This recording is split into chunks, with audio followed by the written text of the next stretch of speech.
जो भी थोड़ा बहुत समय हमारे पास है, अगर आप लोग ध्यान से सुनेंगे तो उससे हम जरूर कुछ लाभ उठा सकेंगे।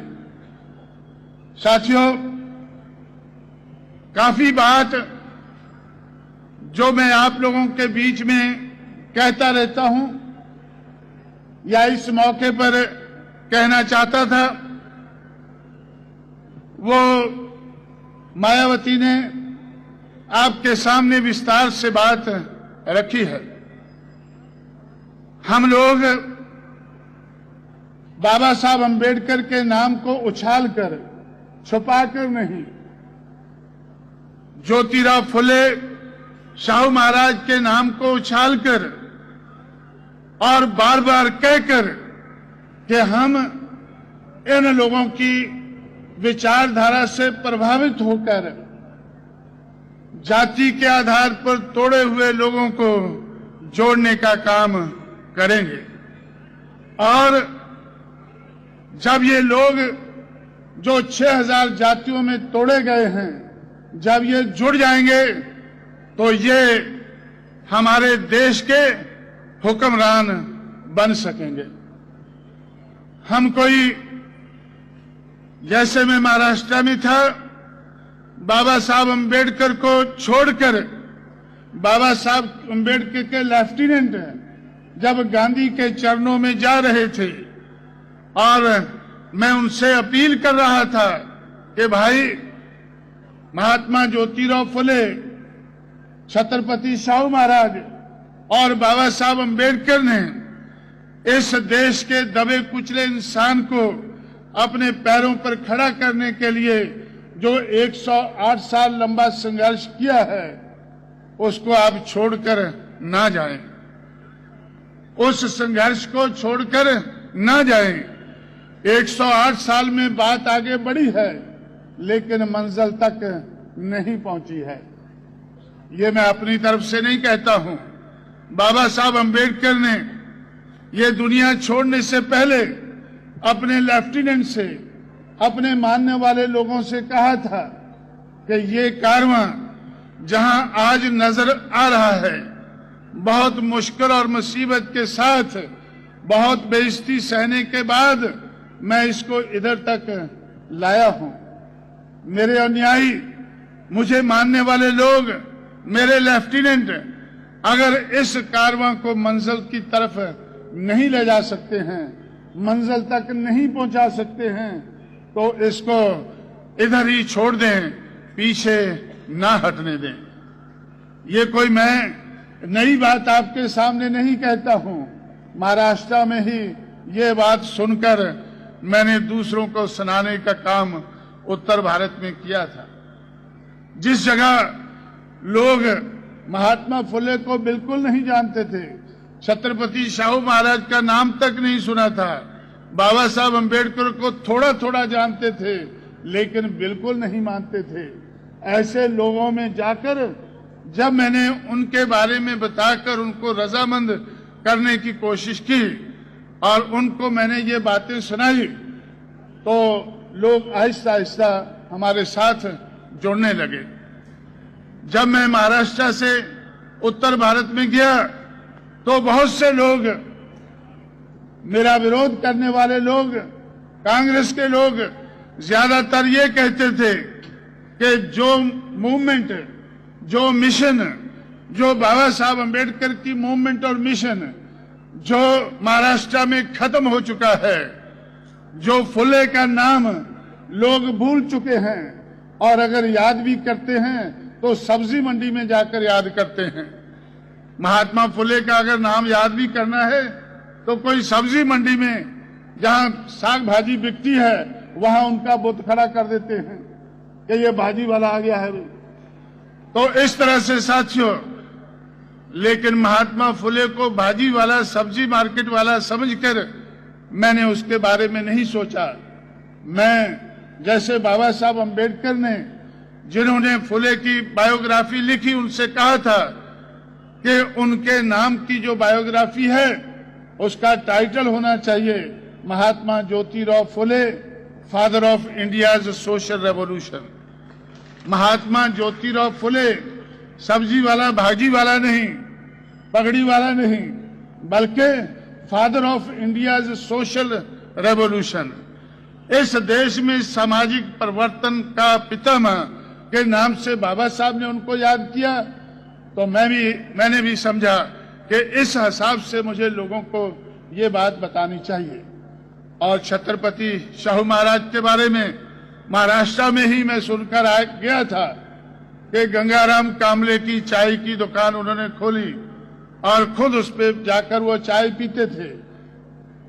1901 या 2 की बात है, बहुत पुरानी बात है, कोई 1950 की बात नहीं है जब अनटचेबिलिटी को अबॉलिश किया गया, उस जमाने की बात नहीं है, उससे 50-60 साल पहले की बात है। इसलिए जो मानवता का संदेश महाराष्ट्र के महापुरुषों ने दिया, उस संदेश के आधार पर, उस विचारधारा के आधार पर, और बाबा साहब अम्बेडकर ने जो मूवमेंट चलाई, उस मूवमेंट को समझकर, उस विचारधारा को समझकर, छुपाकर नहीं, उनके नाम को उछालकर हम लोगों ने उत्तर भारत में इस मूवमेंट का फैलाव किया। मैं उछालकर क्यों कहता हूं कि जब बाबा साहब के लेफ्टिनेंट जब वो गांधी जी के चरणों में जाते थे तो नीची गर्दन करके चले जाते थे।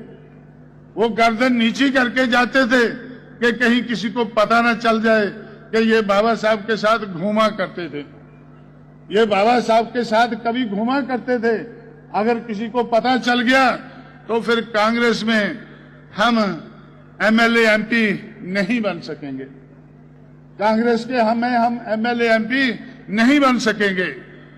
मैं बार बार आपको कहता रहा हूं, जब भी मैं महाराष्ट्र में आया हूं, मैं बार बार कहता रहा हूं कि भाई फुले की विचारधारा कोई सब्जी पैदा करने वाली विचारधारा नहीं है, मानवतावादी विचारधारा है। छत्रपति शाहू महाराज की विचारधारा, चाहे बाल ठाकरे कुछ भी कहे, लेकिन मैं समझता हूं कि ये मानवतावादी विचारधारा है। और इसी तरह से बाबा साहब अम्बेडकर की विचारधारा, वो तो आप लोगों ने महाराष्ट्र में खुद देखी है, कोई पुरानी बात, ज्यादा पुरानी बात नहीं है। इस विचारधारा को अपनाकर मैं समझता था कि महाराष्ट्र के उन लोगों की जिम्मेवारी थी जिनमें बाबा साहब अम्बेडकर पैदा हुए, जिनमें बाबा साहब अम्बेडकर पैदा हुए। ये जिम्मेवारी उन लोगों की थी कि बाबा साहब के नाम को उछालकर आगे बढ़ते, देश भर में बाबा साहब अम्बेडकर का मैसेज पहुंचाते, बाबा साहब की विचारधारा को पहुंचाते। लेकिन जब आप लोग बाबा साहब के लेफ्टिनेंट, जब बाबा साहब के अनुयायी महाराष्ट्र में छुप छुप कर जीने लगे, तो भाई बाहर कौन ले जाएगा इसको? महाराष्ट्र से बाहर कौन ले जाएगा? तो ये मूवमेंट की खुशकिस्मती है कि मुझे महाराष्ट्र में रहने का मौका मिला, इन तीनों महापुरुषों की विचारधारा को समझने का मुझे मौका मिला। और मुझे ऐसा लगा कि ये विचारधारा ऐसी है कि अगर इस विचारधारा को हम छोड़ देते हैं इस मौके के ऊपर, तो फिर इस देश में जो दलित शोषित समाज है, जो दबा कुचला इंसान है, वो सदियों तक फिर उठकर खड़ा नहीं हो सकेगा। जो हजारों साल से मानववादी विचारधारा के आधार पर, ब्राह्मणवादी विचारधारा के आधार पर जो गिराया हुआ इंसान है, जो पिछाड़ा हुआ इंसान है, ये सदियों तक नहीं उठ सकेगा अगर इस मौके के ऊपर हमने 108 साल लंबी विचारधारा को चलते हुए आगे ना बढ़ाया। इसलिए साथियों, हम लोगों ने इस विचारधारा को आगे बढ़ाकर, हम लोगों ने जो महाराष्ट्र में मुझे बाबा साहब अम्बेडकर के लेफ्टिनेंट कहा करते थे कि भाई हम बाबा साहब के विचारधारा को हम जानते हैं, आपसे अच्छा जानते हैं, आपने तो बाबा साहब को कभी देखा नहीं है, हम तो उनको देखा है, उनके चरणों में काम किया है। लेकिन उनके चरणों में काम करते वक्त गांधी के चरणों में जाने का मौका नहीं मिला। इसलिए हम लोग एमएलए नहीं बन पाए, एमपी नहीं बन पाए, मंत्री नहीं बन पाए, लेकिन अब हम रुक नहीं सकते हैं। अब हमें एमएलए एमपी बनना ही है। मैंने बहुत गौर किया कि भाई एमएलए एमपी बनना इतना जरूरी नहीं है जितना इस विचारधारा को आगे बढ़ाना जरूरी है। जिस प्रकार से इस मूवमेंट को, बाबा साहब अंबेडकर के छोड़े हुए कारवां को जितना मंजिल तक पहुंचाना जरूरी है, उतना एमएलए एमपी बनना जरूरी नहीं है। इस बात को ध्यान में रखते हुए मैं और मेरे अपने साथियों को तैयार करके उत्तर भारत में जाकर मैंने इसको मूवमेंट को बढ़ाने का काम शुरू किया। मैं इस मूवमेंट को बढ़ाने का काम शुरू किया और जब मुझे लगा 4-5 साल काम करने के बाद जब मुझे लगा कि इनका नाम लेकर हम एमएलए भी बना सकते हैं, एमपी भी बना सकते हैं, तो मैं फिर महाराष्ट्र में आया। और महाराष्ट्र में आकर मैंने महाराष्ट्र के लोगों से कहा कि भाई बाबा साहब अंबेडकर का नाम लेकर हम एमएलए एमपी बना सकते हैं। आज मैं ये तो नहीं कह सकता कि मंत्री बन सकते हैं, लेकिन एमएलए एमपी तो बन सकते हैं। जो एमएलए एमपी बनने के लालच में जो गांधी के चरणों में जा गिरे हैं, उनसे मैंने अपील किया कि छोड़ो भाई गांधी जी को, इस कारवां को आगे बढ़ाने में लगो। लेकिन महाराष्ट्र के लोगों ने मेरी एक बात नहीं मानी। महाराष्ट्र के लोगों ने मेरी एक बात नहीं मानी। बाबा साहब अंबेडकर के मिशन को तबाह कर दिया। आज महाराष्ट्र के लोगों को आज भरोसा नहीं है कि वो बाबा साहब अंबेडकर का नाम लेकर उनकी चलाई हुई मूवमेंट को आगे बढ़ाकर एमएलए बन सकते हैं, एमपी बन सकते हैं। लेकिन मैं दावे से कहता हूं कि एमएलए एमपी तो छोटी बात है। हम मिनिस्टर भी बन सकते हैं, मिनिस्ट्रियां बना सकते हैं, सरकारें बना सकते हैं। जिस यूनिवर्सिटी के पीछे आप लोगों ने महाराष्ट्र के नौजवानों को तबाह किया, लंबी लंबी मार्च की, छोटी मार्च की, और मैं 6 दिसंबर 1979 को नागपुर में था जब 4 नौजवान नागपुर की सड़कों पर मारे गए। इस कारण कि बाबा साहब के नाम से मराठवाड़ा में यूनिवर्सिटी होनी चाहिए। मैंने सोचा कि भाई हर जगह इन लोगों की पिटाई हो रही है। मैं पूरे महाराष्ट्र में घूमकर देखा, इतना महाराष्ट्र में हमारे समाज के लोगों का इतना नुकसान हुआ, इतनी बेइज्जती हुई। मैं देखकर दंग रह गया कि भाई ये यूनिवर्सिटी के पीछे क्यों पड़े हुए हैं, ये यूनिवर्सिटी के पीछे क्यों पड़े हुए हैं। बाबा साहब ने सिर्फ यूनिवर्सिटी के लिए इनको कहा है। मैं तो महाराष्ट्र में ही सीख के गया था कि राजनीतिक सत्ता एक गुरु किल्ली है। इस गुरु किल्ली को हासिल करके आप हर किस्म का ताला खोल सकते हैं। ये लोग राजनीतिक सत्ता की तरफ क्यों नहीं बढ़ रहे हैं? ये लोग राजनीतिक सत्ता की तरफ क्यों नहीं बढ़ रहे हैं? ये लंबी मार्च, छोटी मार्च, इधर को मार्च, उधर को मार्च, ये क्या कर रहे हैं? यूनिवर्सिटी, आप लोगों को याद होगा कि यूनिवर्सिटी का नाम 1994 में बदला गया। यूनिवर्सिटी का नाम 1994 में बदल गया। जिस दिन कांशीराम बम्बे के शिवाजी पार्क में बड़ी सभा की, उसके 2 दिन के बाद यूनिवर्सिटी का नाम बदला गया। क्यों बदला गया? मैंने किसी से नहीं कहा कि भाई नाम बदलो। मैंने किसी से नहीं कहा कि नाम बदलो। मैंने शरद पवार से नहीं कहा कि नाम बदलो। मैंने कांग्रेस से नहीं कहा कि नाम बदलो। लेकिन उन्होंने नाम क्यों बदला? उनको लगा कि कांशीराम कुर्सी को हिलाने वाला आदमी है। जिस कुर्सी पर हम लोग बैठे हैं, उस कुर्सी को हिलाने की ताकत इसने पैदा की है। जो महाराष्ट्र में बाबा साहब के अनुयायियों ने जो ताकत नहीं पैदा की है, इसलिए हम उनकी बात को तो ठुकरा देते हैं। लेकिन अब कांशीराम इधर बम्बे पहुंच गया है और इसका इरादा नेक नहीं है, इसका इरादा नेक नहीं लगता है। कहीं यह हमारी कुर्सी को हिलाने लगा, हमें टेढ़ा कर दिया। जिस तरह से दिल्ली में इसने वीपी सिंह को टेढ़ा किया, जिस तरह से इसने दिल्ली में वीपी सिंह को टेढ़ा किया, कहीं ये शरद पवार को भी टेढ़ा ना कर दे। इसलिए शरद पवार ने यूनिवर्सिटी का नाम बदला। लेकिन आप लोगों को उससे संतुष्टि हो गई होगी। मैं आपको बताना चाहता हूं कि यूनिवर्सिटी कोई बड़ी चीज नहीं है। गुरु किल्ली के मुकाबले में यूनिवर्सिटी कोई बड़ी चीज नहीं है। हम लोगों ने उत्तर प्रदेश में कोई यूनिवर्सिटी मांगी नहीं, लेकिन कांग्रेस पार्टी ने, जिस कांग्रेस पार्टी की सरकार महाराष्ट्र में थी, जिस कांग्रेस पार्टी की सरकार केंद्र में थी, उस कांग्रेस पार्टी ने महाराष्ट्र में यूनिवर्सिटी अंबेडकर के नाम पर नहीं दी और जो बनी बनाई थी उसका नाम भी नहीं बदला। लेकिन उत्तर प्रदेश में नई यूनिवर्सिटी बनाने के लिए 14 अप्रैल 1979 को राजीव गांधी ने उसकी बुनियाद रखी। 14 अप्रैल 1984 को राजीव गांधी ने उसकी बुनियाद रखी। मुझे भी इनविटेशन भेजा कि आप भी आए, हम अंबेडकर के नाम पर यूनिवर्सिटी लखनऊ में बना रहे हैं, आप भी आए। मैंने उनसे कहा नहीं, अगर आप ये यूनिवर्सिटी महाराष्ट्र में बनाएं, जहां लोगों की मांग है, जहां अंबेडकर को मानने वाले कमजोर हैं, उन लोगों में अगर आप यूनिवर्सिटी बनाएं तो मैं आने के लिए तैयार हूं, बिना बुलाए आने के लिए तैयार हूं।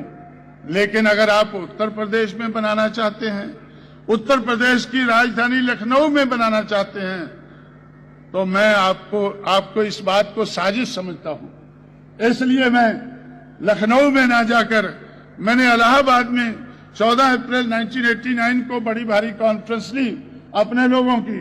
उनसे कहा कि आज लखनऊ में राजीव गांधी अंबेडकर यूनिवर्सिटी की बुनियाद रखने वाला है। ये बड़ी साजिश है। क्या साजिश है? कि यूनिवर्सिटी बनाकर उसके पीछे गुरु किल्ली छिपाने वाला है। यूनिवर्सिटी बनाकर छोटी सी यूनिवर्सिटी बना देगा, थोड़ी सी जगह खरीदी है तो उसके पीछे ये गुरु किल्ली छिपाएगा। मैंने कहा कि मैं आप लोगों को चौकन्ना करना चाहता हूं कि हमें ये यूनिवर्सिटी नहीं चाहिए। ये यूनिवर्सिटी महाराष्ट्र वालों को चाहिए। महाराष्ट्र में ले जाओ। महाराष्ट्र में कांग्रेस की सरकार है। जिस तरह से उत्तर प्रदेश में एनडी तिवारी मुख्यमंत्री है, कांग्रेस का मुख्यमंत्री है, उसी तरह से शरद पवार महाराष्ट्र में कांग्रेस का मुख्यमंत्री है। तो ये यूनिवर्सिटी महाराष्ट्र में ले जाओ, हमें लखनऊ में नहीं चाहिए।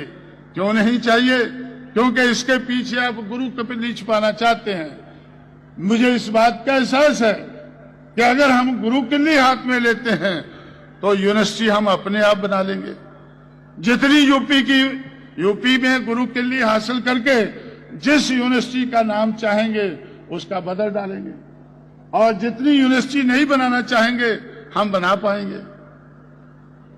आज भी जो 14 अप्रैल 1979 में राजीव गांधी ने जहां बुनियाद रखी, आज भी वो यूनिवर्सिटी बराबर नहीं चल रही है। वो सेंट्रल गवर्नमेंट की यूनिवर्सिटी है, क्योंकि 1979 के बाद बीजेपी की सरकार आई। बीजेपी सरकार ने राजीव गांधी से कहा, कांग्रेस से कहा, ये आपका बेबी है, ये हमें नहीं चाहिए, हम इसका पालन पोषण नहीं कर सकते हैं, ये कांग्रेस का बेबी है। इसलिए कांग्रेस की सरकार है केंद्र में, वो इस यूनिवर्सिटी को देखे। तो इसलिए साथियों, वो यूनिवर्सिटी केंद्र की यूनिवर्सिटी बन गई। लेकिन आज भी जितना उस पर पैसा लगा है, अगर 2 करोड़ सेंटर ने लगाया है तो 19 करोड़ बहुजन समाज पार्टी की उत्तर प्रदेश की सरकार ने उस पर लगाया है। लेकिन हमने सोचा कि ये केंद्र की यूनिवर्सिटी है, केंद्र की बन चुकी है, हम केंद्र को कहेंगे कि इस यूनिवर्सिटी को संभालो। अगर ये लोग नहीं संभालेंगे तो हम केंद्र में सरकार बनाकर इसको संभालेंगे। हमें केंद्र में सरकार बनाने की जरूरत महसूस होगी कि भाई ये बेबी को संभालना है। जिस बेबी को इन्होंने 14 अप्रैल 1979 को हमें लखनऊ में दिया है, तो उसको संभालने के लिए अगर ये केंद्र में हमारी बात नहीं मानेंगे तो केंद्र में हम बहुजन की सरकार बनाकर हम संभालेंगे। और तब तक हम लोगों ने आगरा में हम लोगों ने अंबेडकर यूनिवर्सिटी बनाई और छत्रपति शाहू महाराज के नाम पर पूना यूनिवर्सिटी बननी चाहिए। जब 1994 में मैं महाराष्ट्र में आया तो कोल्हापुर में गया, कोल्हापुर के लोगों ने हमसे कहा कि हमारी भी ये मांगनी है। महाराष्ट्र में मांगनी होती है ना, ये हमारी भी मांगनी है। हमारी क्या मांगनी है कि भाई ये जो छत्रपति शाहू महाराज है, इन्होंने पूना इस क्षेत्र में वेस्टर्न महाराष्ट्र में एजुकेशन को बढ़ावा देने के लिए उन्होंने बहुत काम किया है, इसलिए उनके नाम पर पूना में यूनिवर्सिटी होनी चाहिए। मैंने कहा ठीक है भाई, ठीक है, आपको यूनिवर्सिटी होनी चाहिए तो आप करो, मांगनी करो, जिससे मांगना है मांगो। वो कहने लगे शरद पवार हमारी बात नहीं मानता है, तो इसलिए आप हमारी मदद करें। आपके डर के कारण उन्होंने औरंगाबाद में यूनिवर्सिटी का नाम दे दिया है, लेकिन पूना में वो नहीं दे रहा है। अगर आप उनको डराओ तो मैं बोला मुझे डराना है तो 15 लाख सिग्नेचर इकट्ठे करो। महाराष्ट्र के लोगों ने मुझे 15 लाख सिग्नेचर करके इकट्ठे करके दिए और मैं शरद पवार के पास वो हाजिर किए। मैंने उनसे कहा कि भाई ये छत्रपति शाहू महाराज के नाम पर यूनिवर्सिटी बना दो, आपकी सीट बनी रहेगी। उसने मेरी बात नहीं मानी, लेकिन उसके कुछ साल बाद 1996 में 94 में मेरी बात नहीं मानी, लेकिन उसके 2 साल बाद 1996 में शरद पवार मेरे साथ एक मीटिंग में गया मुरादाबाद में मेरे साथ एक मीटिंग पे गया। उस मीटिंग में क्यों गया मेरे साथ मीटिंग में? क्योंकि कांग्रेस और बीएसपी मिलकर युति करके चुनाव लड़ रहे थे। जिस तरह से आप लोगों ने 1971 में युति की थी महाराष्ट्र में, 1971 में रिपब्लिकन पार्टी की और कांग्रेस पार्टी की युति जारी होती।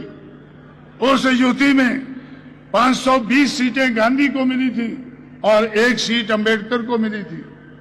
आप लोगों ने अंबेडकर के लिए 1 सीट ली थी और गांधी के लिए 520 मिली थी। और 1996 में जब पार्लियामेंट का चुनाव हुआ, हमने कांग्रेस को घुटनों नीचे लिया। घुटनों नीचे लेकर कांग्रेस चिल्लाने लगी कि बचाओ बचाओ। हमने भी सोचा क्या इसको बचाने में हमारा फायदा है? मुझे नजर आया कि इसके 2 फायदे हैं।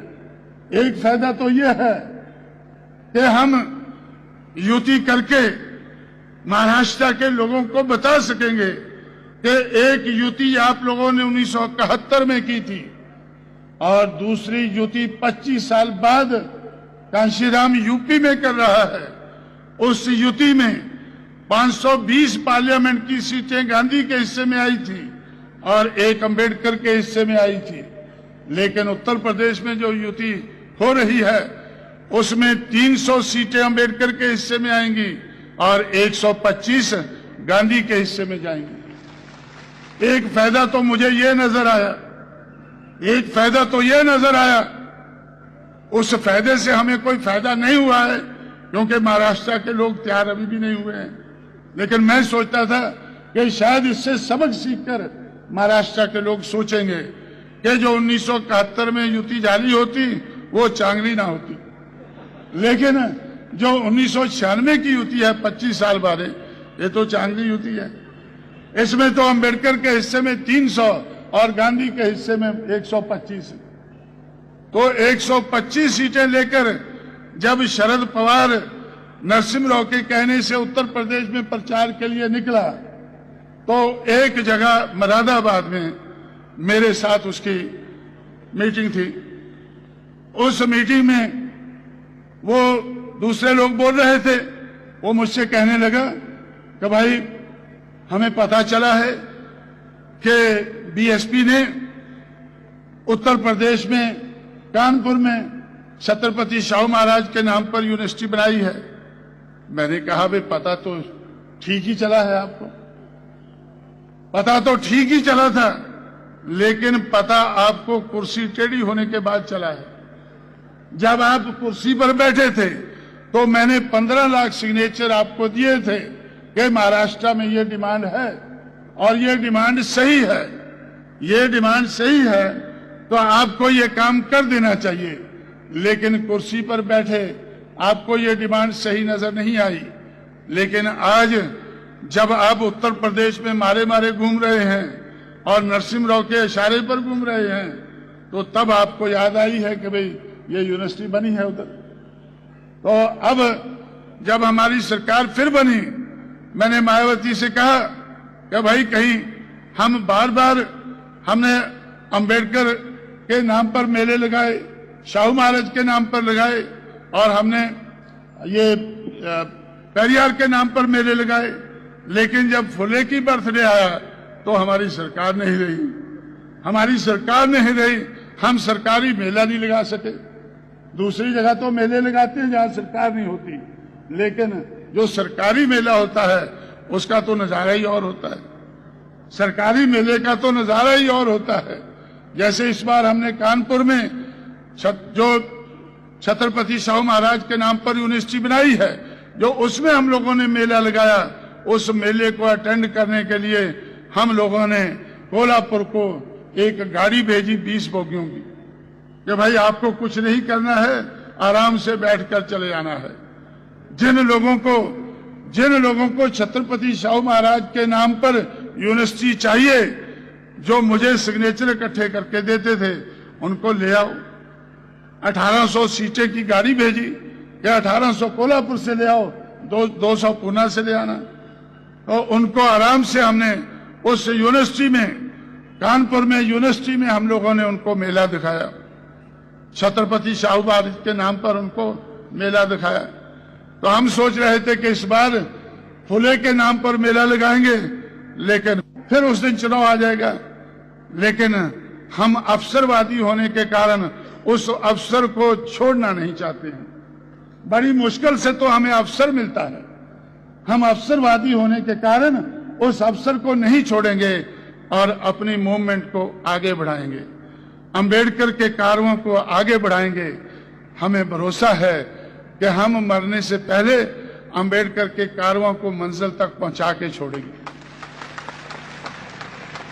आप लोगों ने तालियों से मेरी बात का स्वागत किया है। तालियों के साथ साथ कुछ आप लोगों का लगाव भी होना चाहिए, कुछ आप लोगों का सहयोग भी होना चाहिए, तो ज्यादा रहेगा। लेकिन मुझे भरोसा है कि हम आप लोगों के सहयोग के बगैर भी इस कारवां को मंजिल तक पहुंचाकर छोड़ेंगे। जब वो मंजिल पर पहुंच जाएगा, जब बहुजन समाज इस देश का हुक्मरान बन जाएगा, उस दिन आप लोगों ने कम से कम उस दिन तो मेरी बात को याद कर लेना। जिस दिन बहुजन समाज, फुले शाहू अंबेडकर को मानने वाला समाज, उनकी विचारधारा को आगे बढ़ाने वाला समाज जब इस देश का हुक्मरान बन जाएगा, मैं दावे से कहता हूं कि हम इसको बनाकर छोड़ेंगे। इस समाज को हम इस देश का हुक्मरान बनाकर छोड़ेंगे। तो इसलिए साथियों, अगर आज भी आप मेरी बात को मान लें, तो आप लोग शायद आने वाले समय में सर उठाकर चल सकोगे। अगर आप लोगों ने आज भी मेरी बात को ना माना, तो सारी जिंदगी आपको सर झुकाकर चलना होगा। सारी जिंदगी आप लोग सर झुकाकर चलेंगे, जय भीम कहेंगे, सर नीचे करो और जय भीम बोलो, सर नीचे करके गांधी के पैरों में जा गिरो। तो इसलिए साथियों, तो मैं आप लोगों से ये कहना चाहता हूं कि हम लोग, जो बाबा साहब अंबेडकर ने आप लोगों को सिखाया और आप लोगों से मैंने सीखा कि राजनीतिक सत्ता एक गुरु के लिए होती है। उस राजनीतिक सत्ता को हासिल करके कोई भी ताला खोल सकते हैं। ये बात सही है कि हमारा लक्ष्य सामाजिक परिवर्तन है, हमारा लक्ष्य सामाजिक परिवर्तन है। समाज में हम मनुवादी समाज को, ब्राह्मणवादी समाज को हम परिवर्तित करके रहेंगे। हम मानवतावादी समाज व्यवस्था लाना चाहते हैं। हम इस देश में जो हमारा समाज, जो बंधुआ समाज है, जकड़ा हुआ समाज है, आर्थिक तौर से हम आर्थिक मुक्ति भी उसकी करना हमारा लक्ष्य है।